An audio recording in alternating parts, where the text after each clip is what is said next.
नमस्कार। आज की वीडियो में आपका स्वागत है।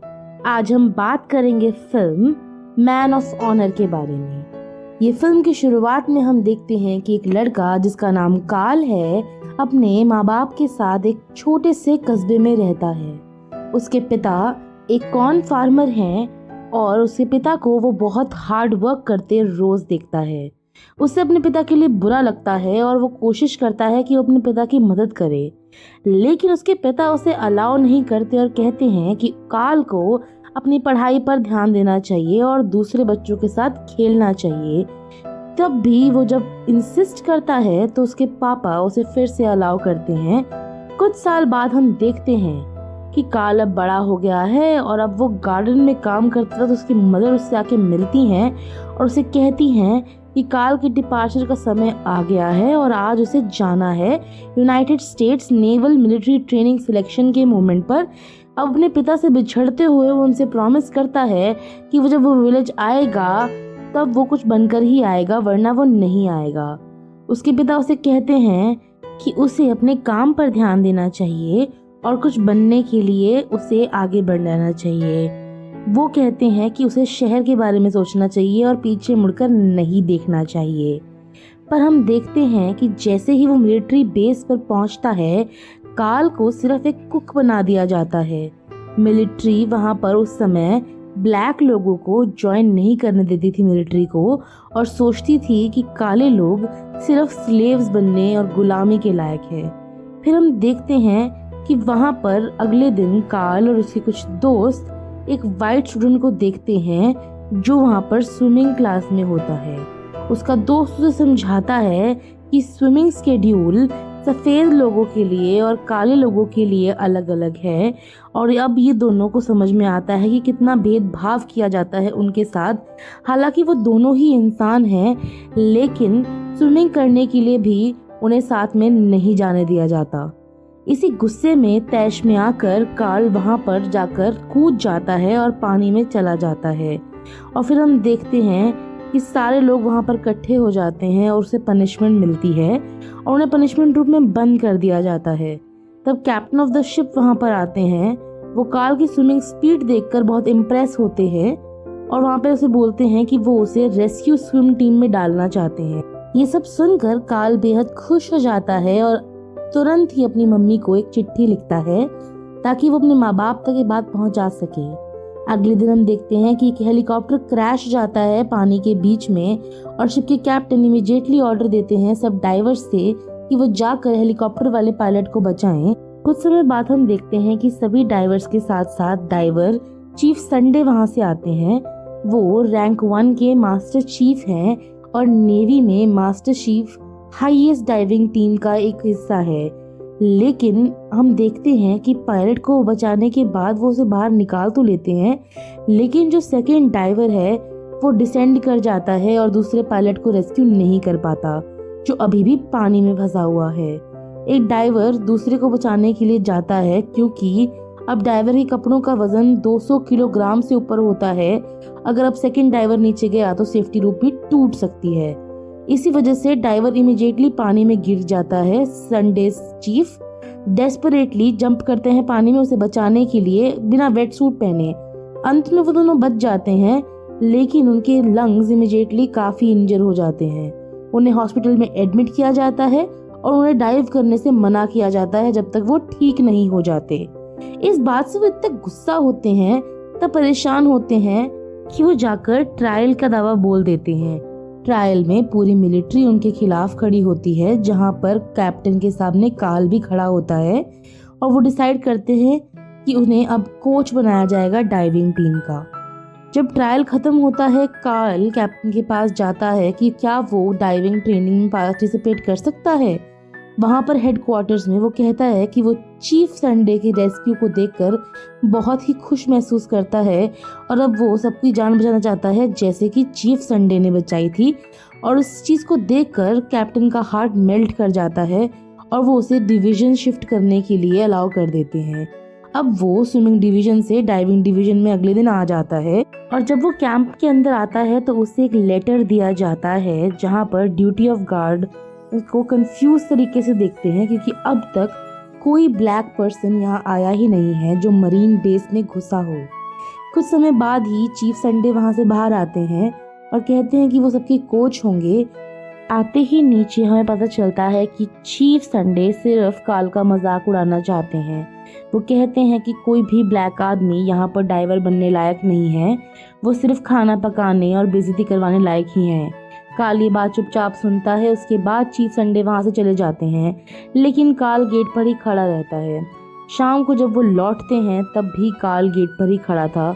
इस बात से वो बहुत ही ज़्यादा परेशान हो जाते हैं।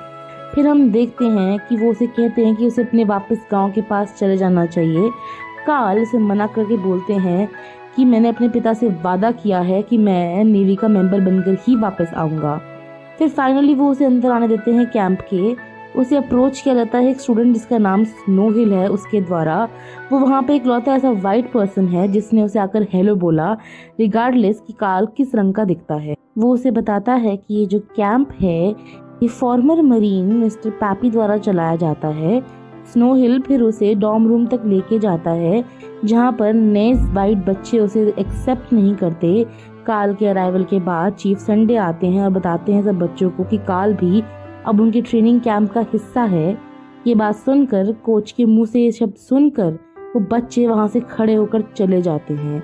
वो कहते हैं कि इससे अच्छा तो वो बाहर रहें नेवी के अंदर। वो बात नहीं रही अगर वो काले लोगों को अंदर आना अलाउ करते हैं। फिर हम देखते हैं कि काल अकेला रह जाता है स्नो हिल के साथ उस कमरे में और उसे फोर्स किया जाता है वहां से बाहर निकलने के लिए। काल जानता है कि उसको वो पोजीशन डिजर्व नहीं करता क्योंकि वो लेजी है। ये बात बोलकर चीफ संडे उसे एक्सेप्ट कैसे कर सकते हैं। वो कहते हैं कि ब्लैक लोगों का नाम खराब हो चुका है और काल अब सिर्फ टॉर्चर के लिए यहाँ पर आया है। अगले दिन कोच जो है वो काल की फर्स्ट ट्रेनिंग शुरू करते हैं। चीफ संडे समझाते हैं कि उनका फर्स्ट एक्सरसाइज है और बहुत सारे लोग इसमें फेल करते हैं क्योंकि स्विमिंग और डाइविंग अलग अलग चीज़ें हैं और दो अलग अलग चीज़ों में से एक ही आप अच्छी कर सकते हैं। वो जानते हैं कि स्नो हिल वहाँ का बेस्ट स्विमर है, तो वो देखना चाहते हैं कि क्या वो बेस्ट डाइवर भी है। इसके बाद वो उसकी डाइविंग स्किल्स टेस्ट करने के लिए उसे बोलते हैं कि वो आगे आए। वो डाइव नहीं कर पाता और इमीडिएटली स्नो हिल को वहाँ से बाहर फेंक दिया जाता है। एक दिन पास होता है। काल बाकी सारे बच्चों के साथ ट्रेनिंग में हिस्सा लेता है जब तक रिटन एग्जाम की बारी नहीं आती। उसे बुरे ग्रेड्स मिलते हैं। ऑफिसर उसे कहते हैं कि अगर उसने अगला टेस्ट अच्छा नहीं दिया तो उसे ट्रेनिंग सेमेस्टर से बाहर निकाल दिया जाएगा। वो चूज करता है जाकर सिटी लाइब्रेरी में पढ़ना, जहां उसे एक लाइब्रेरियन मिलती है जिसका नाम है जो एक स्टूडेंट है जो नर्सिंग में मेजर कर रही है। वहाँ काल उससे हेल्प मांगता है और उसे मना कर देती है। वो कहता है कि नेवी के बारे में वो नहीं समझ पा रहा और वो बहुत डिफ़िकल्ट चीज़ है और आप उसे समझा दीजिए मुझे। उसके बाद कुछ महीने लगते हैं लेकिन वो परसिस्टेंस को देखकर उसे समझा दे ही देती है। वो उसे पढ़ाने में हेल्प करती है और फाइनली काल के अच्छे नंबर आ जाते हैं।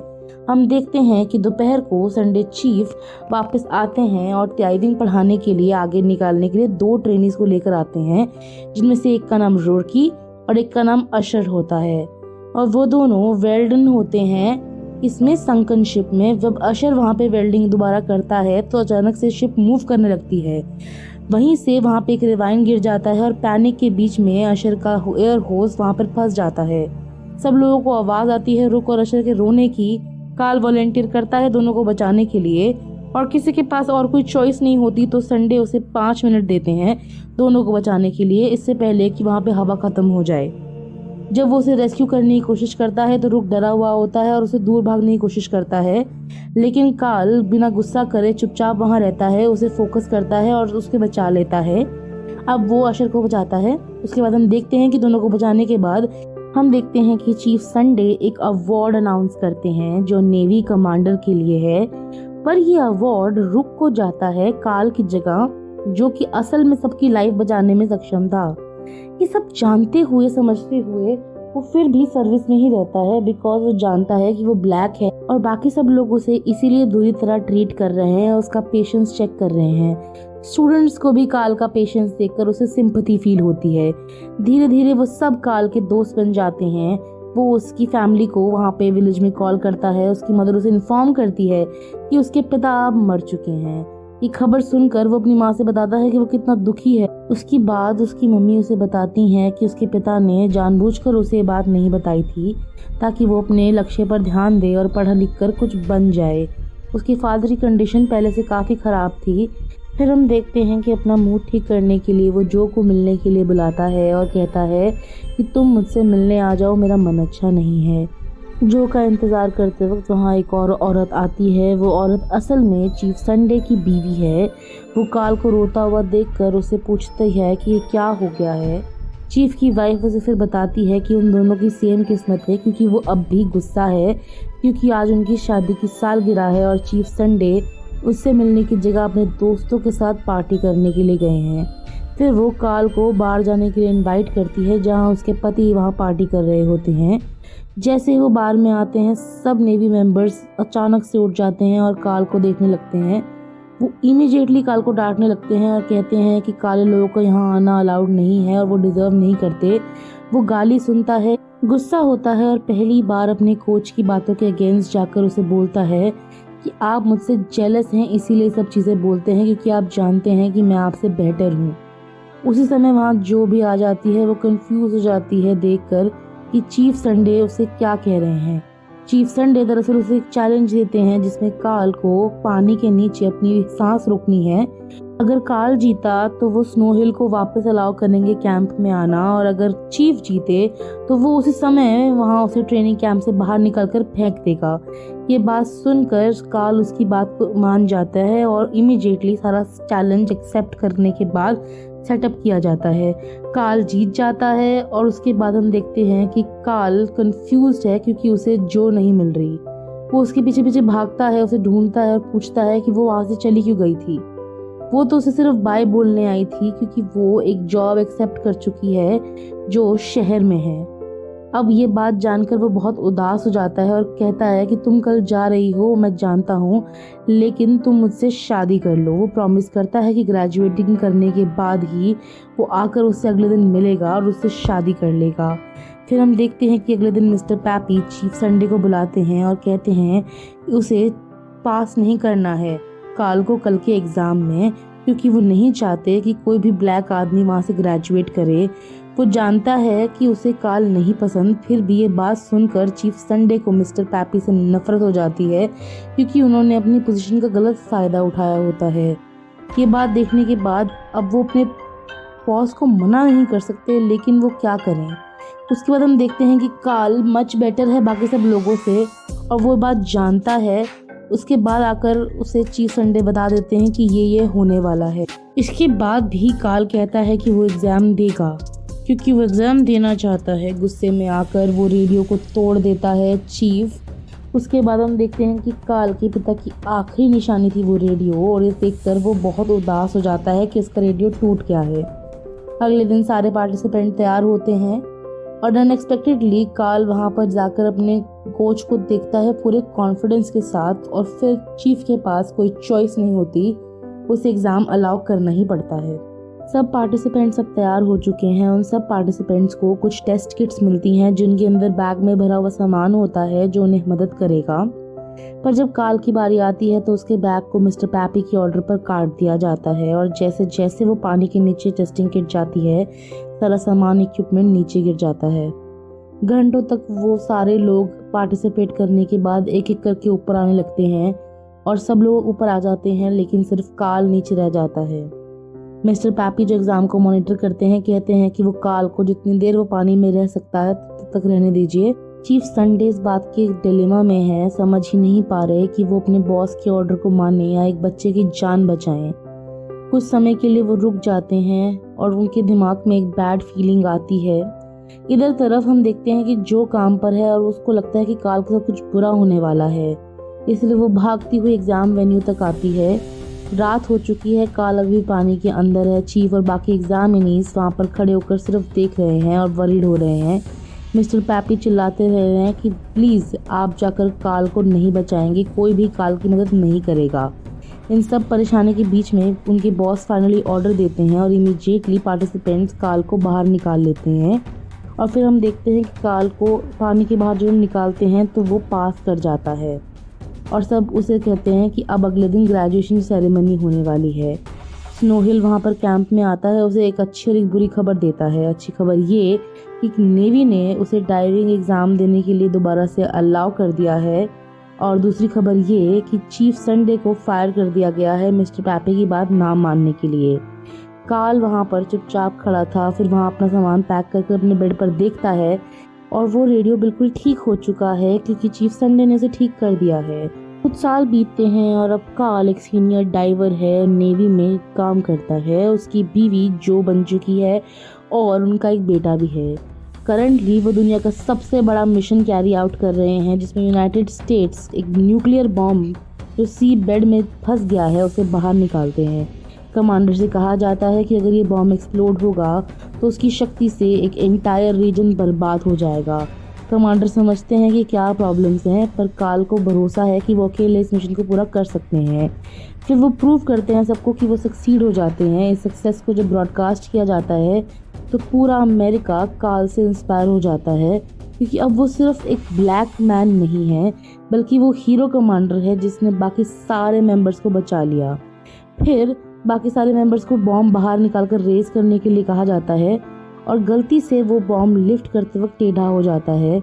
जब कार्ल उठता है तो देखता है कि वो बचाते वक्त उसकी टांग पे चोट लग गई और अब उसे हॉस्पिटल में इन्फॉर्म किया जाता है कि कल इंसिडेंट होने की वजह से उसकी टांग पूरी तरह से बर्बाद हो गई है और अब शायद वो नॉर्मल तरीके से कभी नहीं चल पाएगा।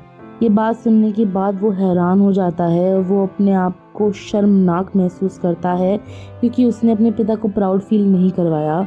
दूसरी तरफ चीफ संडे मेंटल हॉस्पिटल में एडमिटेड हैं सीवियर डिप्रेशन के चलते, क्योंकि उनका डाइविंग लाइसेंस रिवोक कर लिया गया।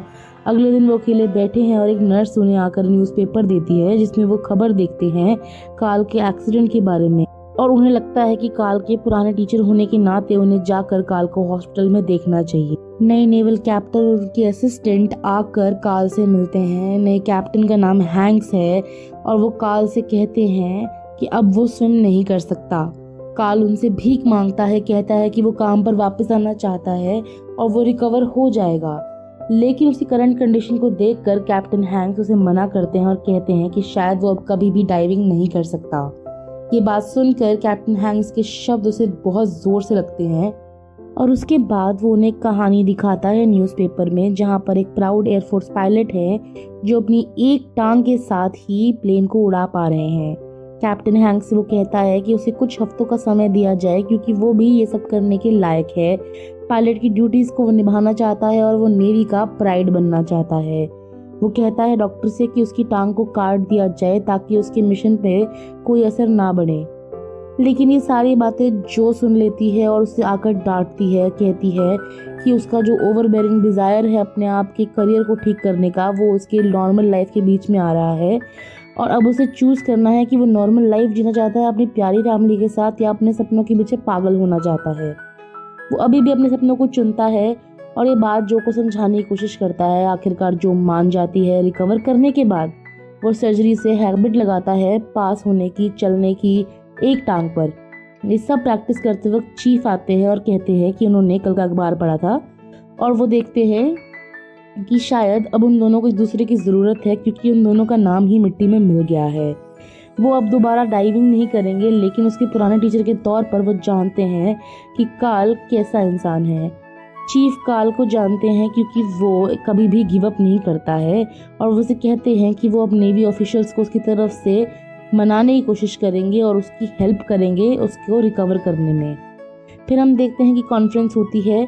डिटर्मिनेशन में वो उसकी मदद करते हैं। सारे लोग वहाँ पर पहुँचते हैं। चीफ भी वहाँ पर आना चाहते हैं साथ में, लेकिन चीफ संडे को नया गार्ड अलाउ नहीं करता और वो बाहर ही रह जाते हैं। फिर हम देखते हैं कि गार्ड एक वेट सूट लेकर आते हैं और चैलेंज करते हैं कैप्टन हैंक्स कि अगर वो इसमें 12 कदम भी चल पाया तो उन्हें अलाउ कर दिया जाएगा डाइविंग करने के लिए। वो वेट सूट लगभग 200 किलो का है और उसमें नॉर्मल लोग भी नहीं चल पाते। ये सब बातें बाहर चीफ सुन लेते हैं और गुस्से में आकर गार्ड को साइड कर अंदर आ जाते हैं। वो कहते हैं कि अब चीफ उस कोर्ट रूम के दरवाजे को खोलकर सब लोगों को बोलेंगे कि वो कार्ल पहनकर वो वेट सूट चलकर दिखाएगा। उसके बाद हम देखते हैं कि कार्ल की बीवी और बेटा वहाँ पर आ जाते हैं और वो भी अपने पिता को स्ट्रगल करते हुए देखते हैं। वो हायर से चीफ मदद मांगते हैं और कहते हैं कि लीनियंसी की जानी चाहिए क्योंकि ऑर्डिनरी लोग भी इतने हैवी सूट में नहीं चल पाते और कार्ल नहीं चल पाएगा। लेकिन कार्ल उन्हें रियश्योर करता है कि वो कॉन्फिडेंट है कि वो चल पाएगा, कोई भी ऑब्स्टेकल उसके सपने और उसके बीच में कभी नहीं आएगा। वो अपने स्टूडेंट का डिटर्मिनेशन देखकर उसे सपोर्ट करने के लिए आते हैं। वो वहाँ पर खड़े होते हैं और सब लोग आसपास देख रहे होते हैं और वो चिल्लाते हैं और कहते हैं कि चलो तुम 12 कदम चलकर दिखाओ। और कार्ल पूरे के पूरे 12 कदम चलकर दिखाता है। ये सब देखकर सब हैरान हो जाते हैं और सब खुश हो जाते हैं। ये देखने के बाद चीफ संडे उसे काफ़ी सैल्यूट देते हैं और वहाँ से चले जाते हैं।